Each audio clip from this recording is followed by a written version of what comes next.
Look at us live on a Saturday night. What? Merry belated. Merry belated Christmas, Ann brothers. Look, I have my friend with me today. It's the wait. This is from my Aunt Vicky. Wait for it. Deck the halls with boughs of holly. La la la la la la la la la. In the basement to be jolly. La la la la la la la la la. Doggy down our gay and babble. Okay, sorry. Anyway. Yes, this is the Fa La La La La La La La Llama, which was a gift from Aunt Vicky Chickenelli Brothers because she loves me best. Okay. Yeah, I'm sure the people in China that were making that were like, what the is wrong with Americans? Nothing. There's nothing wrong with Americans. We have cool stuff like this in our homes, Ann. They're like, is this their God? Is this what they worship? Kind of a little bit, yeah. So anyway, did you get everything you wanted for Christmas, Ann brothers? Even more, Jenny. It was like the year that kept giving. So sure. I mean, I'm an adult, so what adult doesn't get everything they want for Christmas? I know, because I got this. Yay. Mm-hmm. Yay. I know that was top on your list. I got a Christmas tree that's part Christmas tree, part unicorn. And because it's too fabulous to put away for 360 days of the year, it's now my new upstairs hallway nightlight. So if you ever come to my house, who would have gotten you a wonderful light up unicorn present tree? Why, it really wasn't a Christmas present. It was a solstice present from my sister. That's right. Because I know what my sister likes, and she likes trees that have light up unicorn heads on them. Oh, yeah. If you are not sure where to look and see this beautiful tree, then you should go onto the Facebook and find Ann Brothers, and you'll see a fantastic picture of what this tree looks like. 2 pictures plus 1 cat in the picture, and it's pretty much amazing. So the cats for a minute were like, is this another cat? Should we be jealous? And then they took a nap. So that's right. So because that's what cats do when they're jealous and concerned. They're like, I'm going to take care of this by napping it out. Nap it out. Oh yeah. And that's what they did. So yeah. So too good to put away. It will be up. So after COVID, and you want to come to my house and see my unicorn Christmas tree nightlight in the hallway. Hey, bring your llama. They can be friends. Totally, man. The Christmas Fa La La La La La La La Llama is the gift that, and see, look, it even says right on it, Fa La La La La La La La Llama. Yo, llama, whatever. In case you were unaware. So yeah, hopefully everybody had a good Christmas yesterday. So Merry Christmas to everybody. Christmas came early for the Brother Sisters because Prime released their video on demand version of Greenland, which Ann and I paid way too much money to see this week, but why not? The good news for you guys is this. Go ahead, Ann. Well, it's not like we could go to a movie theater, so. Correct. Well, technically I could go to the movie theater in St. Croix Falls, Wisconsin, but I don't want to. Because I'll be honest with you, I don't really like going to the movies anyway. I find it to be a fairly unpleasant experience full of Karens. And so I don't love it anyway. The new comfy theaters with the reclining chairs and the bars and stuff like that, that has helped me go to a theater, but it's still not my favorite. And St. Croix Falls does not offer any of those amenities. And frankly, I have a really comfy couch, a great big ass TV, and ice cream in my freezer. And that's what I want. So, yeah. And I don't want to drive an hour down to Oakdale to go to the nice theater. So I don't. I'm like a curmudgeon when it comes to going to the movies. I just don't love it. It's not comfortable. The chairs are all funny unless you get the reclining chairs. So yeah, we have one of those reclining chair places in Saline that sometimes we would go to. And then if you really want like the real movie theater experience, the Michigan Theater in Ann Arbor is one of those old school theaters with the big organ and everything.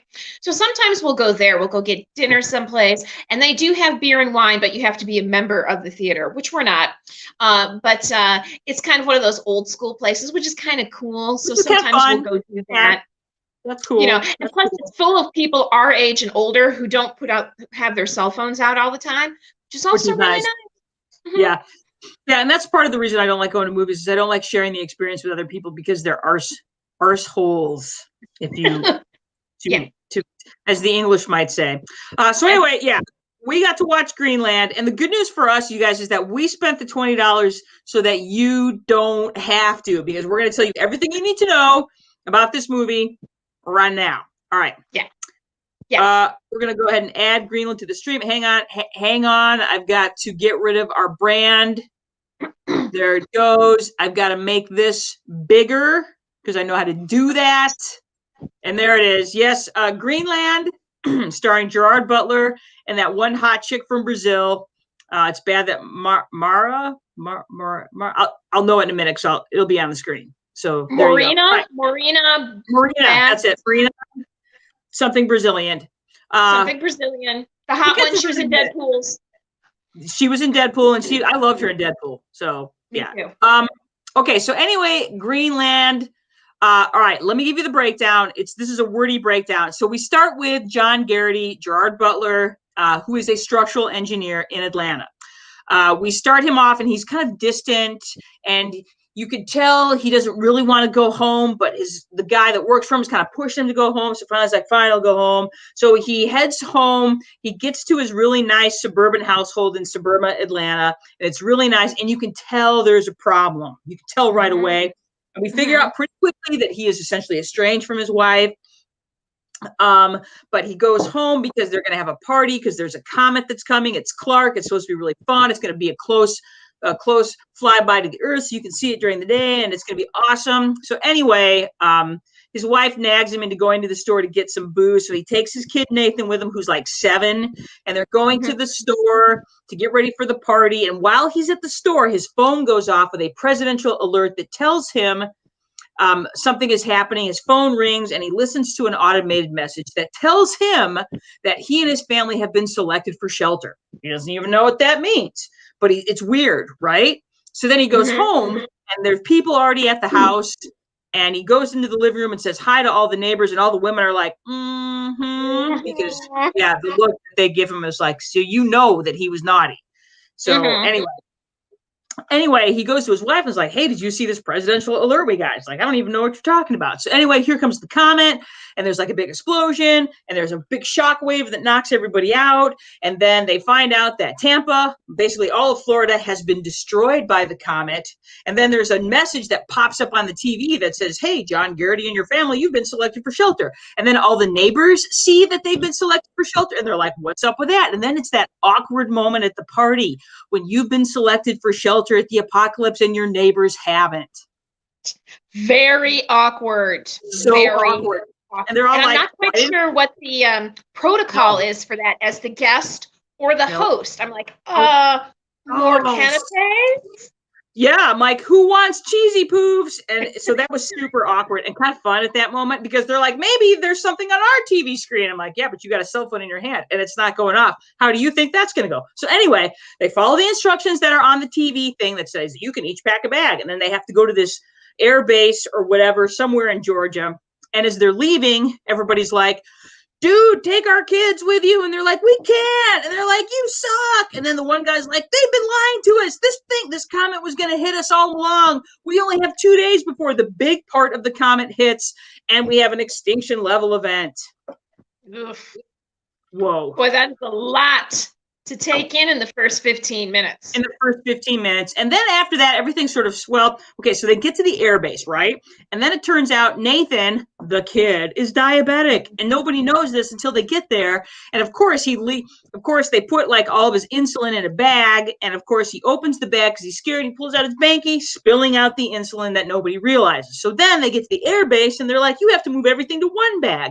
So they're moving it to the bag and they realize that the kid dropped the insulin. Oh, why would you leave the insulin next to the kid in the first place?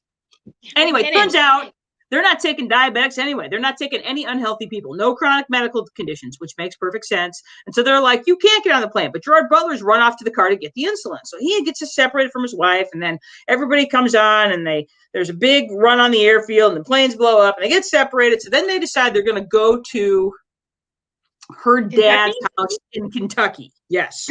So they're going to meet in Kentucky. Okay. So they leave a sticky note on the car. And then the rest of the movie is essentially them trying to get to Kentucky, to get to the dad's house, to get to her dad's house in Kentucky.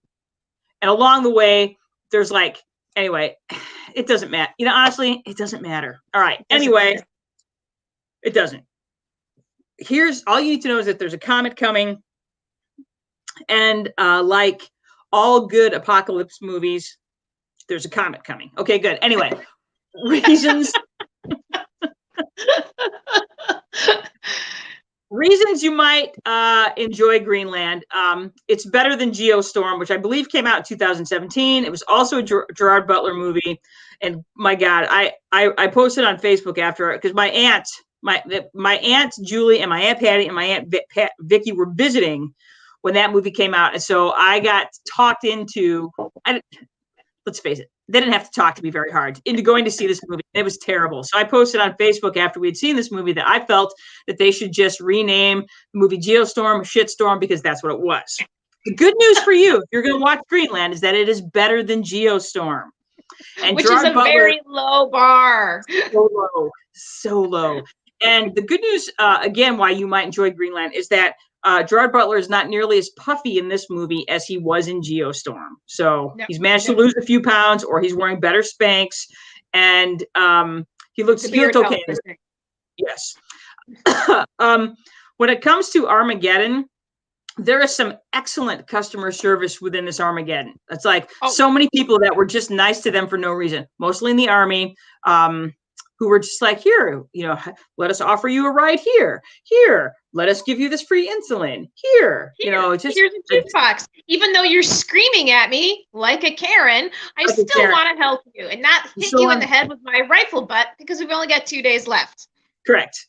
Yeah. And everybody's like, you know, even though my family's not getting saved, I'm going to help your family get saved. Yeah. Really good customer service in this apocalypse. In fact, that leads to another reason why you might enjoy Greenland is it's really fun to count how many convenient rides to Kentucky there are in this movie. There's a bunch. Do you happen to be going to Kentucky? Why, yes, I am going to Kentucky. Huzzah! Jenny, have you ever purposely gone to Kentucky? No. Me neither. And we're well-traveled. I'm well-traveled, and I've had to pass through Kentucky on the way else to some. And, you know, Kentucky's lovely. Don't get me wrong. Kentucky is a beautiful state. Lots of horses. Some good barbecue in Kentucky. It's very green. It's green. The Quaker Village is in Kentucky. No, Shaker Village. My bad. Shakers. They're the ones with the eggplant stuff, which is yummy. Okay, this movie's good because it's good to see Scott Glenn getting work, which is nice. Morena Baccarin she's the wife, very attractive, and I said for real, she's a total hottie McHotterton. In fact, I can't even for the life of me figure out why she's with Gerard Butler in this movie. So it's that classic, hey, let's pick some 50-year-old guy and team him up with some 30-year-old hot woman, which is what we have here. So that, you know, let's see. Okay, so my husband, when we were getting ready to watch this movie, we constantly were like, we're going to watch Greenland. So, you know, Gerard Butler's going to be unemployed in Greenland. So that was a great reason to watch this movie, is that you literally get to quote Vizzini from The Princess Bride over and over. And we did. Inconceivable. This movie's inconceivable in Greenland. So there you go. Other than that, honestly, there's really no reason to enjoy this movie. So, yeah. That takes us to the reasons you might not enjoy Greenland. Anne, would you like to go through these? I would love to. Let me see. Why you might not enjoy Greenland. One, it's not much better than Geostorm. It is slightly better, but not by much. It's kind of like Geostorm is like spinning in the dirt, and Greenland is like watching Geostorm spin in the dirt. Yes. Yeah. Okay. Yeah. So Chris Evans was originally supposed to be the lead in this film, and he was Captain America in the Avenger movies. So he is easy on the eyes. I can see why he turned down the film, though. Yeah, I can see why. He probably had to go off and make a big pile of money doing something better. Yeah, something better. It's just not very good. And the reasons why it's not very good, the story's bland, the characters are bland, the comet is bland. Boy, is there like very little comet action in this movie. That's So what little. she said. Yeah. The kid in a disaster movie never makes the disaster movie better, except for Aliens. Agreed. Good. That's the only movie I've ever seen where the kid was like, just didn't like most of the time you're lucky if the kid doesn't like, like negatively affect movie if they're just there but not like messing it up. But in Aliens, that young lady, she just, she killed it. Yeah. This young gentleman did not. And then the fact that he's a diabetic, but only at really opportune moments. Like, hey, here's a flashback where he's 3 and he's got this humongous birthday cake. I was like, isn't he diabetic? Yeah. Hey, he's drinking a bunch of juice boxes. Isn't he diabetic? I'm like, hey, his sugar is too high. Have a piece of candy. I'm like, isn't that the opposite? You're supposed to give them candy if their sugar goes too low? Oh, you're at 300. 300 what? You have no problem explaining a bunch of other things wrong. Explain this wrong too. So anyway, so sick kid. Anyway, there are a lot of Karen moments in this movie. And I mean, you're like, oh man, it's nice to know that even if you only have 48 hours for the earth to exist, you can still be righteously self-entitled. I mean, so self-entitled to be completely oblivious that everybody around you is probably going to die. And just because of that and the fact that you get a chance to live, they should murder you just out of, basic human decency. So I wanted to say, oh man, you've got to stop yelling at the fact that she would yell at everybody and then they would still do nice things for her. I'm like, excellent customer service, and excellent customer service. Dang, I wanted to punch her in the face. I'm like, oh, honey, no, you may not, I'm going to have you fired, really? Because I'm going to have you killed. I'm like, apparently we don't understand the stakes at this moment because, it just, I over and over again in this movie, I'm like, oh my God. There's another character. And we're like, we don't really care if the rest of you die as long as we get our chance to live. I'm like, oh, that is so 2020. Yeah, exactly. It was a little like chest tightening at times. The mystery of why Gerard Butler's character would cheat on Morena Baccarin's character. I'm like, we never quite find out why he cheated, but he did. That's why they're estranged at the beginning of the movie. Fortunately, all is forgiven. And she loves him best. So that part maybe that was like because Ann and I were texting each other because we were watching this together. So I texted. I couldn't find an eye roll emoji, so I just wrote eye roll. Yeah, it was pretty nauseating. I was like, this is exactly where I want to be. I'm like, really? You're just using him for Greenland. Okay, let's be honest. Exactly. Let's be honest. I was like, how much hotter was the woman that you cheated on her with? Because this was pretty hot. Super hot. I'm like, what? I don't know. I don't get it. So anyway, let's talk about the importance of like what we ate while we were watching Greenland. I had Cheetos, man. In fact, I ate nearly a full bag of puffy Cheetos, which I believe are superior to crunchy Cheetos and hot Cheetos. I'm sure people will debate that. I like the way they stick to my teeth. I like the way they stick under my teeth. I like the way I can keep digging them out of my teeth for at least another hour after I've chewed them. And then after that, I moved on to some Ben & Jerry's fish food. Oh, look, Tammy Peters. Hey, Tammy, I need to talk to you and Jim because we need your expertise on another thing. Joe and I were talking about this the other day, and I think we were trying to. Joe, what were we Mount Rushmoreing the other day? I can't remember. But anyway, Jim and Tammy, we need you guys to come on and be our experts again. If I can ever remember what we needed your expertise on, so just know. All right. So for me, the Mount Rushmore of disaster movies. Yes. So. Oh, very good. Right. Mexican Coke for me. Because I delicious. just love that sugary beverage in a bottle. And then I was going to get myself, I'm like, if it was like Armageddon, what would I want? I'm like, well, Cheese Whiz in a can and on Ritz crackers. I had a hell of a time finding Cheese Whiz. I had to go to the Dollar General and get an off-brand Cheese Whiz because right now you can't find it. So that was who knew that? I ended up eating on the Cheese Whiz. I just ate a sleeve of Ritz crackers and drank my Mexican Coke. So there you go. Well, and for me, it tells you how things are in the pandemic. We are learning that pandemic. People want comfort food, such as cheese that you could just shotgun in your mouth, kind of like when you're shotgunning Ready Whip, you know. And okay, this is a thing for me. I get super annoyed every time I buy Ritz crackers because the sleeve of Ritz crackers has gotten so small over the years.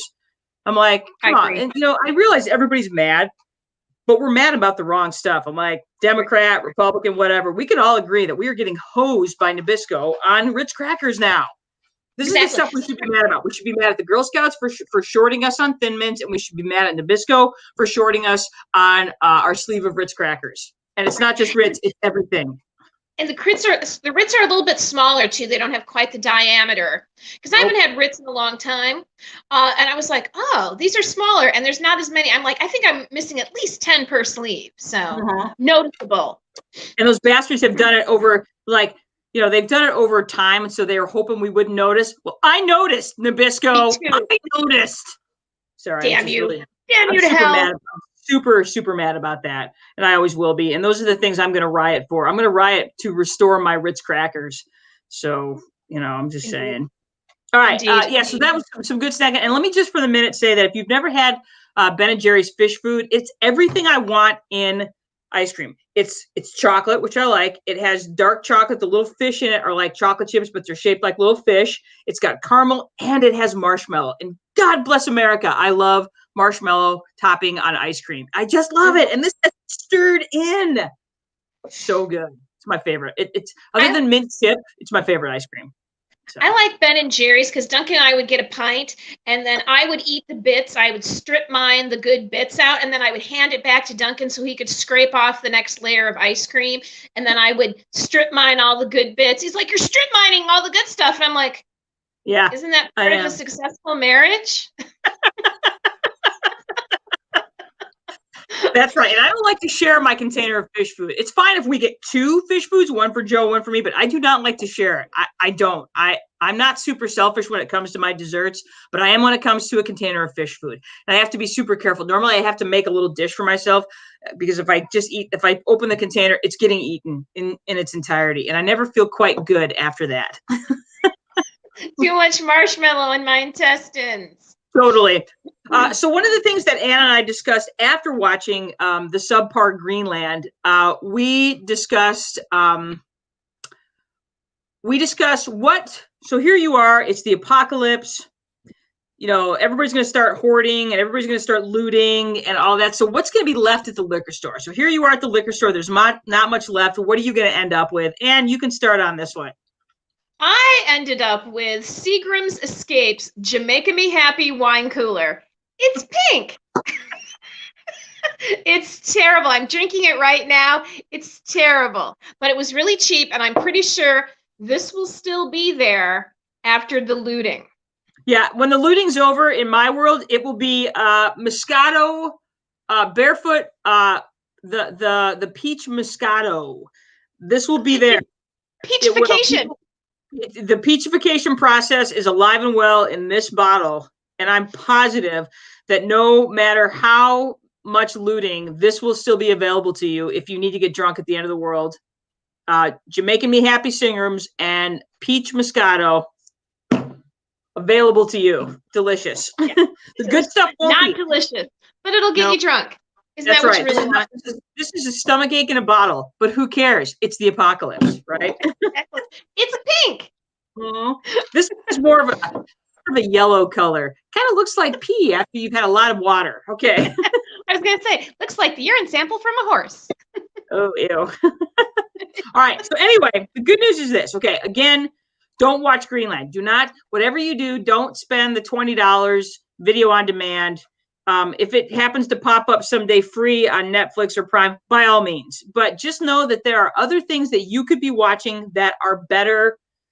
So, and what Anna and I talked about is that this list is essentially end of the world sort of disaster movies. There's a lot of disaster movie like genre. Oh yeah, I'm gonna agree with that. On Tammy says Jaeger is like a cockroach. It'll be there. Yes, it will. Because it's like there's an inordinate amount of Jägermeister in the world. I'm like, what is up with this? I don't know. I know a lot of people like Jägermeister. I hate it. I just do not care for it. It's like I don't particularly care for licorice anyway, and it's just liquid licorice. So yeah, you're right, Tammy. I like the fact that you likened it to a cockroach. In fact, it will be there after the apocalypse. The comet will hit, and it will not destroy the Jägermeister. Yeah, when the aliens dig us up in 3,000 years and they find bottles of Jägermeister, they're going to be like, oh, this must be the drink they used when they did their human sacrifices. This is Jim. Stole Tammy's phone. Nice, Jim. Well done. I would agree with you 100%. God. So anyway, in terms of, so the movies on this list, you guys, are essentially end of the world apocalypse type disaster movies. Because you can also go with like the natural disasters, the Twisters, what was that terrible alligator movie we watched? Crawl. That's it. My gosh. Zombie movie. Deep. The Deep. Yes. Those are all really great disaster type movies. But this is a list of really fun movies. Fun's probably the wrong word, that you could watch instead of Greenland. In fact, Ann and I watched Deep Impact. So we watched like Greenland Christmas Eve, and then we watched Deep Impact on Christmas Day to do a quick compare and contrast because those are both comet movies. And It's amazing how much better Deep Impact is compared to Greenland. It's like amazing. All right. Tammy and or Jim says, yeah, but you grab that Jaeger and hit it. You know what, Jim, at the end of the world, I just wanted to be like, I'm going to be drunk now. Yeah, I would totally take a bite. If I would drink this at the end of the world, I would drink Jaeger at the end of the world. You're right. Exactly. I'm drinking this now. Totally. Jan, it's because you have excellent taste in movies. Day After Tomorrow is one of my all-time. It's my, as far as disaster, or I call them earth science walkout movies. Day After Tomorrow is number 2 on my list of earth science walkout movies, with, of course, Twister being number 1. Being number 1, of course. Yes. So yeah, Deep Impact, you guys, if you want to watch a really great comet movie, Deep Impact is this, I call it the smart comet movie from 1998. Armageddon at the bottom of this list is the dumb comet movie from 1988. Not to say that I haven't watched it 1,000 times, because I have. So yeah. For me, it's Deep Impact, Day After Tomorrow, Interstellar, Children of Men, 12 Monkeys. God, 12 Monkeys is a good movie. Snowpiercer, which is bonkers. That movie is bananas, but it's a great movie. And it's free on Netflix. So if you really want to see an awesome, end of the world movie, free on Netflix, way better than Greenland. Oh my gosh. Oh, yeah. Not even the same. Barely the same genre. Super bonkers. Knowing. This is a movie, and I think you can actually see this on either Prime or Netflix as well. This is a Nicolas Cage movie. I want to say it came out 5 or 6 years ago, maybe a little bit longer than that. A little bit longer than that. I want to say it's like 2010, 2011. Right. And this is one of those movies that's been overlooked because Nicolas Cage is insane now, and the movies that he's made over the past 15 years have been terrible. And this is one of those movies that I think people thought was going to be terrible, but it's actually a really good movie. Super smart movie. Independence Day is a classic. Again, don't watch the sequel. It's terrible. This next one, Seeking a Friend at the End of the World, is not an action movie. It's an end of the world movie. It's very character driven, very story driven. Steve Carell and Keira Knightley, which is an odd pairing for sure, but that's half the point. Right. Fun, clever little movie about the end of the world. That's, Contagion, especially here during a pandemic. And go ahead and you put these last ones on here. So go ahead and hit up these last ones. Edge of Tomorrow. This is actually a Tom Cruise movie, and what's her name? Emily Blunt. Emily Blunt. I watched it because of Emily Blunt, and actually you suggested it. You made us go to the movie theater and watch this, and it's crazy good. It's Bill Paxton's last film. Crazy good movie. Emily Blunt kicks ass, and it's just a great, fun. As soon as you're finished watching it, you want to watch it all over again because there's all these things that you're like missing. It's just so cool. Really tight, really fun movie. Don't be all wigged out. Yeah. Don't be all wigged out that it's a Tom Cruise movie. It's his best work of years by far. Yeah. In a long time. Yeah. Take Shelter. This is one of those movies that got missed. It's got Michael Shannon in it and Jessica Chastain, who are both exceptionally good actors. It's about this character, this man. He and the character of Jessica Chastain's character are married. They have a kid. They're kind of a working class, building a life sort of thing. And then he starts having these dreams about the world ending, this catastrophic end of the world. And it starts affecting him, his daily life, to the point where his friends and family think he's going crazy. And he actually builds a bomb shelter.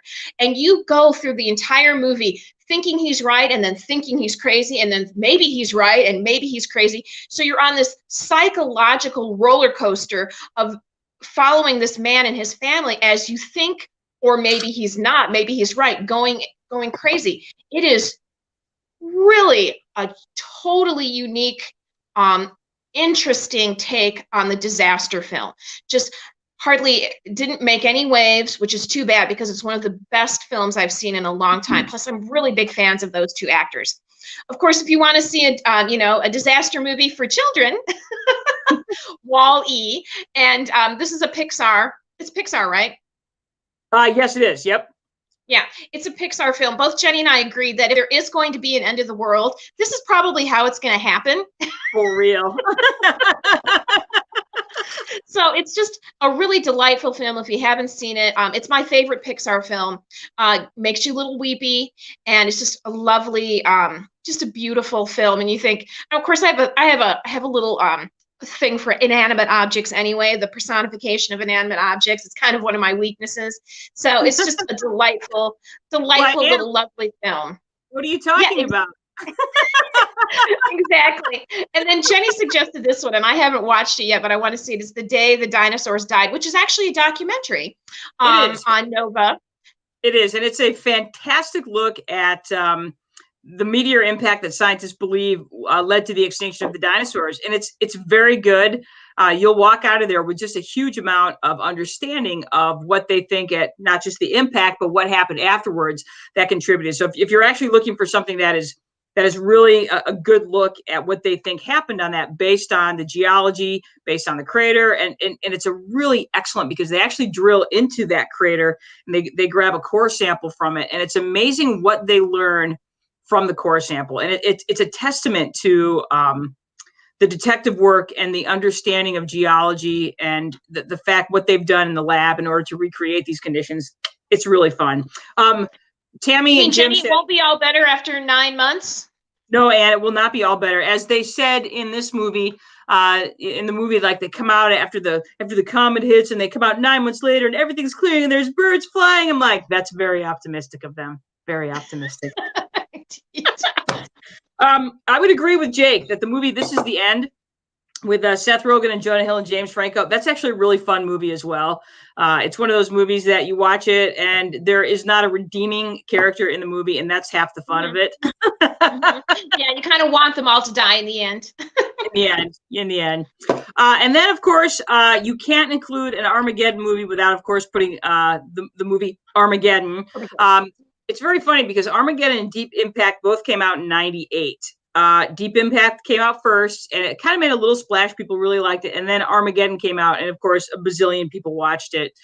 It's a terrible movie. I love and hate it. I've seen it 10 times if I've seen it once.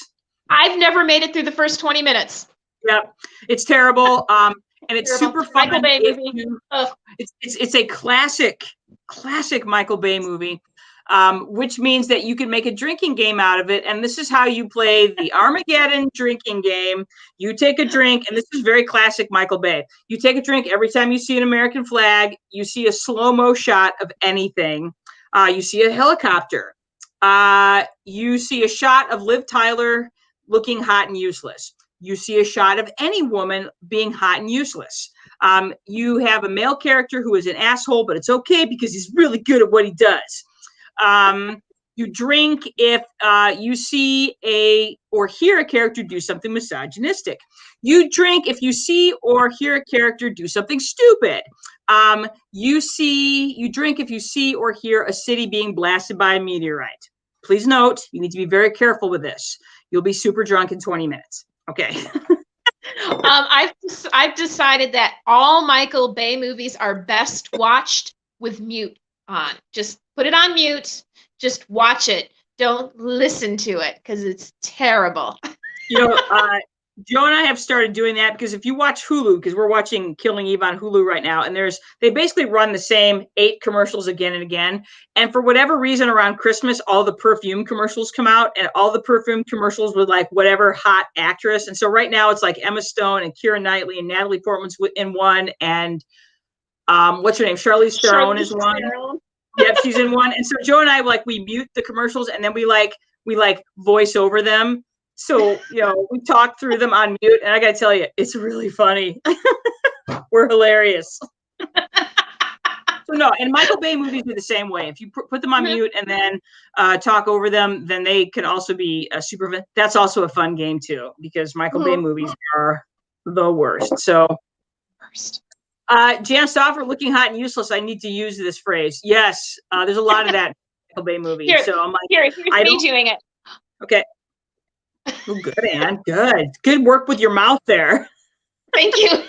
You're gonna need to cry though, because Liv Tyler looks weepy all the time in that movie. So you're gonna have to work on looking weepy, because that's what Michael Bay women do too. So no, and then I forgot to put down man being heroic, because that's what every man does in a Michael Bay movie. So isn't that the same as the character being an asshole, but it's okay because he's really good at what he does? He's really good at what he does. Yes. Yes. So that's how you play a Michael Bay drinking game. And you can literally apply this to any Michael Bay movie. Anyone. Yeah. Instead of like the last one, city being blasted by a meteorite, just saying city being destroyed, like in Con Air, where they like drive an airplane through the downtown and knock over a bunch of buildings where nobody gets killed, So it could be destroying a city. Take a drink, So. Yes. Yeah. Bombing something like in The Rock. So, or yeah, I forgot about that one. That's terrible. So, all right. Long story short, don't spend $20 right now to watch Greenland, because there's too many parts of Greenland that are bad. These are all the reasons to avoid Greenland, because it's not a good movie. It's not, and it's just boring. I mean, okay, here's the thing. Like Joe and I were talking about it. When you watch Deep Impact, the first half hour of Deep Impact is actually really interesting. You actually have a stake in what's happening. Like you wonder what's going on. Morgan Freeman's the president, and it's actually a really interesting story. And then the story starts to unfold, and there's lots of different stories happening at once. Like there are different characters to follow, and that you end up following several stories, which is interesting. Where in Greenland you follow the Garrities, and they're not really worth rooting for. They're dicks. Yeah. Totally. And I realized that that's supposed to make it feel like every man, like this could be your family trying to get to Greenland. But I'm like, I don't know. And one of the things I like about Duncan's like essential. Yeah, he makes beer. That's pretty essential. All I know is I'm not getting there. I'm like, teachers are a dime a dozen, whatever, right? Anyway, I mean, obviously I'm expendable, because the America has made that abundantly clear, but that's neither here nor there. Sorry. One of the things I really like about the movie Deep Impact is that there's a lot of self-sacrifice within that movie. People really choosing to do the right thing, even though they're going to end up dead. So, and you don't really ever see that in Greenland. You see them sacrificing others so that they can live. It's like, at the beginning of the movie when Gerard Butler was like, I have to get off this plane. So instead of telling him to sit down and shut up, they stop the plane, they open it up, and then half the people on that plane die because they get overrun and the gas explodes. And if they'd have been allowed to take off, all of those people probably would have lived. Same thing with the airplane scene at the end. Well, we're going to stuff ourselves onto this plane, and then in the end, the pilots can't stop the plane in time because there's too many people on it, and they end up dead. And so, we're going to stop this plane, even though there's all these people. We're going to sacrifice you so that we can get on here too. And that's another recurring theme in this, is that your life doesn't matter, only my life matters. And that was one of the things I really did not care for in this movie. And that might be I don't know. I was just like, and that's the Karen moments that you and I are talking about in this movie. Right. Again, it's super whitewashed. It's, Yeah. At least in a Michael Bay movie, it's exciting. They're always exciting. I mean, that's why people watch them. Damn, if they aren't always exciting. This one isn't even that exciting. Yep. Well, and again, the Comet in a disaster movie, and I will give 2012 full credit. Worst disaster movie ever, but man, they do not skimp on the disaster special effects in that movie. Neither does Day After Tomorrow. It's like, and that was one of the things I did not care for with this movie, is that we never really got to know the comet. And I know that sounds weird, but I'm like, a disaster movie, the disaster has to be front and center. And the same thing with Deep Impact. The comet is a character in this movie. We meet it, we go to it, we try to blow it up. It has a name, the name's Clark, but there never is that sense of doom in the movie. That there's a couple of scenes where like we see, the shower of comets, but it's not. And maybe it's because we've seen it, and maybe it's because we've seen so many disaster movies that they're not terribly compelling. But there's a way to do it. Even like what's the one with the rock that was out, the earthquake movie? Oh, Earthquake. San Andreas. San Andreas. That was a fairly compelling movie, though it wasn't very good either. But I found myself at least interested in how things were coming out, And so I feel like if you're going to be a disaster movie, you need to be a good disaster movie, like say Deep Impact, or you need to be a really bad disaster movie like God, what are the ones that are on Sci-Fi? Like the giant spider movie, like Attack of the Giant Spiders. Snow Spiders. What was the other one? The one with Tiffany and Debbie Gibson. Yeah, don't you remember? It was about this. It was like. It has to be like the tornado. It wasn't the Sharknado. Sharknado, yeah. So it's like, to me, I'm like, if you're going to be a disaster movie, be good or be so terrible that we can't stop watching it. I wanted to put Velocipaster on my list. I'm like, just watch this movie because God, it's just at least so entertaining. You can't take your eyes off of it. So, I mean, okay. The one that comes to mind again recently is the movie Crawl. That was a terrible movie, but I couldn't stop watching it because at least they made it super suspenseful, and there was lots of good jumps in it, and stuff like that. So this had none of that. Yeah. None of that. It was movie. You're gonna get your feet. Yes. And I think that was the thing in the end for me, is that this was a disaster movie that took itself way too seriously. Yeah. And Deep Impact comes close to that, but there's enough good. It's directed well enough, and there's enough good writing in it that it overcomes that. Ooh, Jan, I forgot about Anaconda. That's a fun movie. Such a fun movie. Oh, yeah. Jenny, what's the one with Betty White and the giant alligators? Lake Placid. Lake Placid. Oh, I love that movie so much. Again, I mean, I know it's not like an Armageddon sort of movie, but it's one of those, It's a good horror movie. It's a good, it's like it's not a great movie, but it's the actors are compelling. It's a little funny and dark, and just dang if it doesn't make you jump all the time. Betty White has the best line in that movie. Somebody's lecturing her about something, and she just looks at him. She's like, "Well, if I had a dick, this is where I would tell you to suck it," which I think is the funniest line, especially when it's coming from Betty White. Oh, oh, Betty, love you so much. But yes, I would agree, Jan. Anaconda is a fun movie as well. That's a movie that if it's on TV, I stop what I'm doing and watch it, because it's just one of those movies that it's cheesy and delicious. So so save your money. Also wanted to give a quick acknowledgement to Wonder Woman 1984. Been reading the reviews on that, and they're not awesome.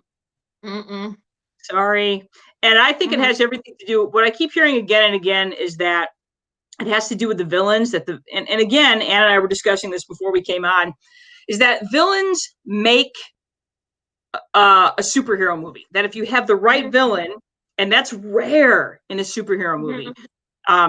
I mean, and again, I'm going to use Dark Knight with Heath Ledger as the Joker as the standard by which all superhero villains are measured, because, his character drove that story. And in any superhero movie, it really is the villains that drive the story. And if you don't have compelling villains, you don't have anything. And it's really hard to find. It's really hard to find a compelling villain in a superhero story, as far as I'm concerned. So there.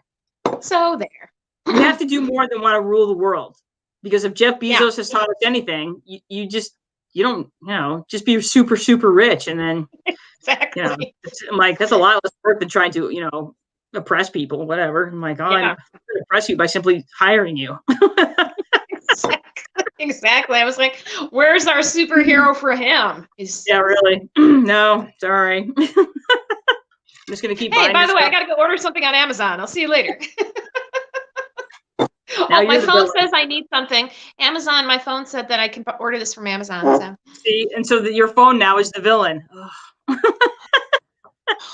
I already knew That's how that. you end up with stuff like this.